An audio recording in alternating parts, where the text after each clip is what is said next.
Boa noite, amigos. 1º de maio de 2022. Há praticamente um século, eclodia na Itália o fascismo de Benito Mussolini. E é lamentável que ainda hoje, pelo mundo, ainda se verifique, ainda se observe a existência de cenas fascistas e nazistas. Essa guerra Rússia versus Ucrânia é um verdadeiro desrespeito à humanidade. Somente um ditador sanguinário, irresponsável e criminoso como Vladimir Putin poderia estabelecer uma conflagração como essa sem nenhum motivo relevante, porque ele tem um território imenso que passa em tamanho de um Brasil e meio e quer se apoderar de uma nação como a Ucrânia, cujo território é do tamanho do estado brasileiro do Maranhão. É lamentável que isso venha a acontecer. 1º de maio, comemorado há mais de um século a partir da Europa e por países ocidentais. Essa data no Brasil já foi memorável, com os trabalhadores nas ruas em todas as cidades comemorando o seu dia, o Dia Universal do Trabalho.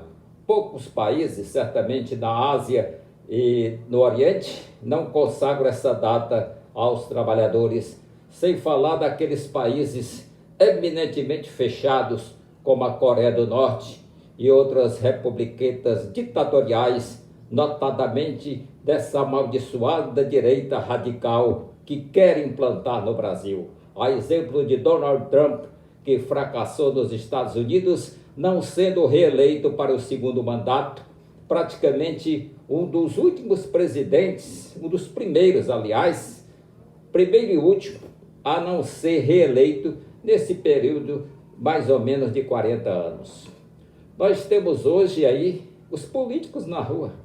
Político não é trabalhador. Político no Brasil é enrolador.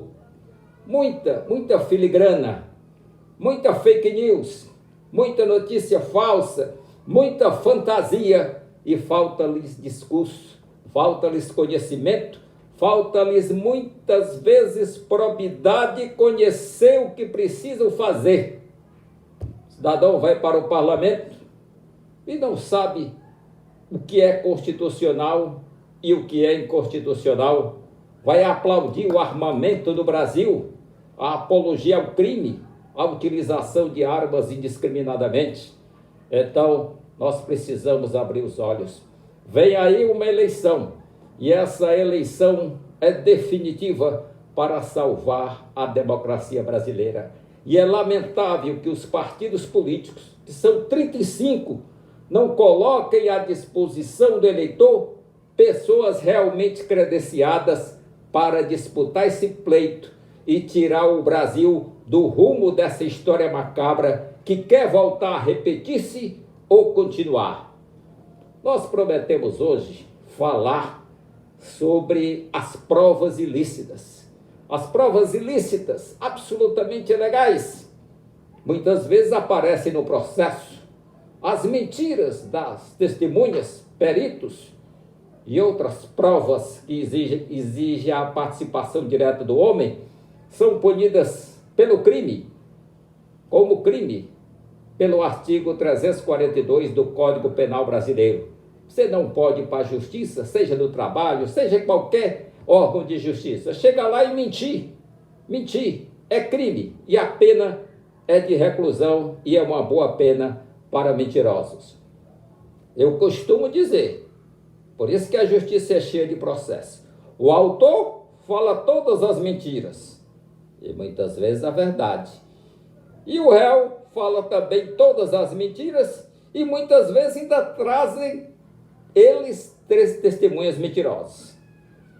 O juiz precisa ficar muito atento às partes para arguir, a fazer uma contradita ou impugnar o depoimento de certas testemunhas que comparecem a juízo, até mediante paga, o que é pior ainda, o que agrava o crime do artigo 342 do Código Penal que versa sobre o falso testemunho. E, aliás, isso vem desde os 10 mandamentos. Não jurarás falso testemunha contra o teu irmão. É a verdade, reproduzida pelo Código Penal. O que são provas ilícitas? Vamos ser práticos.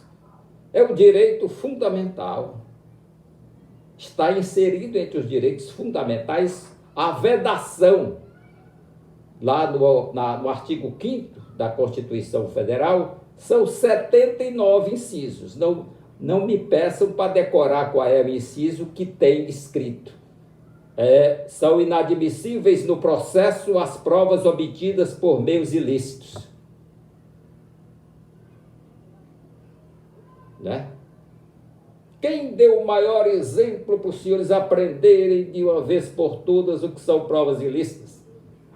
Um juiz, Sérgio Fernando Moro, o plenipotenciário magistrado da República de Curitiba, 13ª Vara de Curitiba, no Paraná, chamavam República de Curitiba.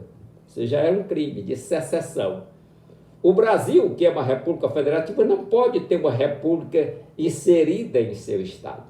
Ele pode ter e tem 27 estados membros da federação, sendo 26 estados e o Distrito Federal, que ganha, de certo modo, status de estado. Tem deputados estaduais, tem sua Câmara Legislativa, tem 3 senadores também, né? E por aí vão as coisas. Juiz Sérgio Moro fez o seguinte: intercambiou-se, foi o primeiro a utilizar o aplicativo Instagram, não, Telegram, no Brasil, para falar com o procurador como era que eles iam fazer para prender alguém. Não, mas eu quero prender esse cara não pode concorrer à eleição, esse outro é isso, é aquilo outro, vamos prender. Pede o seguinte, pede aí que eu defiro. Você é juiz? Você é um moleque, candidato a presidente da República. Já desistiu, disse que vai ser. Ele é tão duvidoso, e as sentenças dele são tão duvidosas, é da personalidade, que ele não sabe ainda o que veio. Poderia, se fosse um juiz sério, ter sido indicado pelo próprio Bolsonaro para o Supremo Tribunal Federal.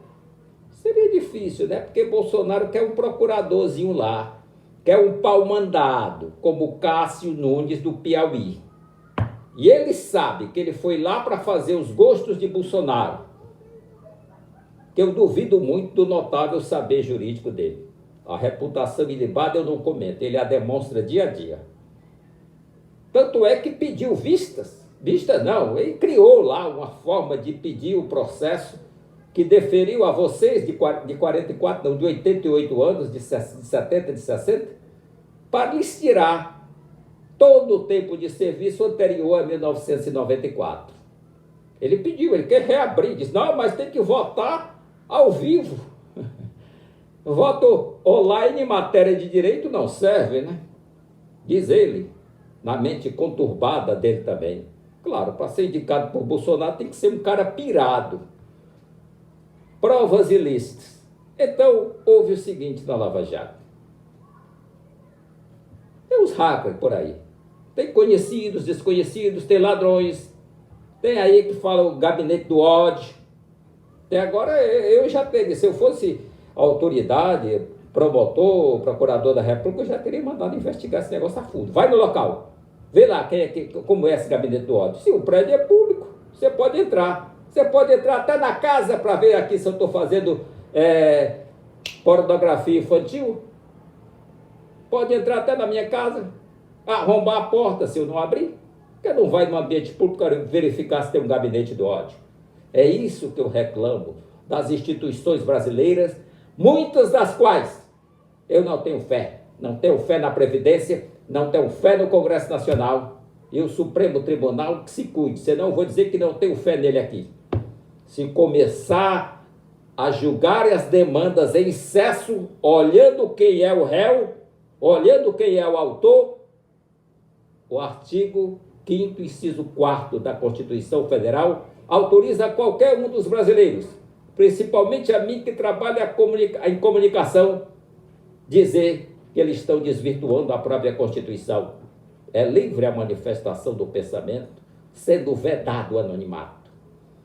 Aí surgiu o hacker, aqueles que, você lembra do hacker que atrapalharam a eleição de 2020, ninguém pôde justificar o voto, e captaram todas as conversas entre o procurador Deltan Dallagnol, para não ser expulso do Ministério Público, pediu para sair e é candidato a deputado federal por Curitiba. Então, o hacker pegou tudo e um grande jornalista, um grande cidadão brasileiro, porque é casado com um brasileiro, com um homem. E daí? E daí? É muito correto. A lei vai permitir, embora a lei não permitisse, o Supremo Tribunal Federal já legislou, ao contrário do que fizeram os grandes países do mundo civilizados, e disse que é lícito o casamento homem com homem, mulher com mulher, e vamos casar por aí afora. Não tenho nada contra. Apenas eu sou contra o meio como foi feito. Arroga-se o Supremo Tribunal Federal de legislador, influindo na vontade de todos nós, sem consulta pública. Estamos prestes a terminar, vamos ficar somente com as provas ilícitas. O jornalista Green Greenwald captou tudo, publicou, desmoralizou o Sérgio Moro, e o Sérgio Moro disse, mas está fora de contexto. Que fora de contexto, criminoso? Tu fizeste todas essas conversas para prender A ou B. Se tu tivesse prendido direito, eles estariam presos. E agora, tu que abusaste de autoridade é que deve ser preso. Se eu fosse o ex-presidente Lula, eu entrava com ação de abuso de autoridade para te levar para a cadeia. Provas ilícitas são válidas. Por que essas provas o Supremo Tribunal reconheceu? Porque para garantir um direito maior, que é a liberdade e a vida, porque o cara pode até se suicidar na cadeia. Nós vamos ficando por aqui. Provas ilícitas são válidas quando para salvaguardar direito maior, como a liberdade e a vida. Boa tarde, inscreve-se aqui no canal, compartilha, clica aí o sinalzinho, e boa tarde e um feliz domingo e segunda semana para todos.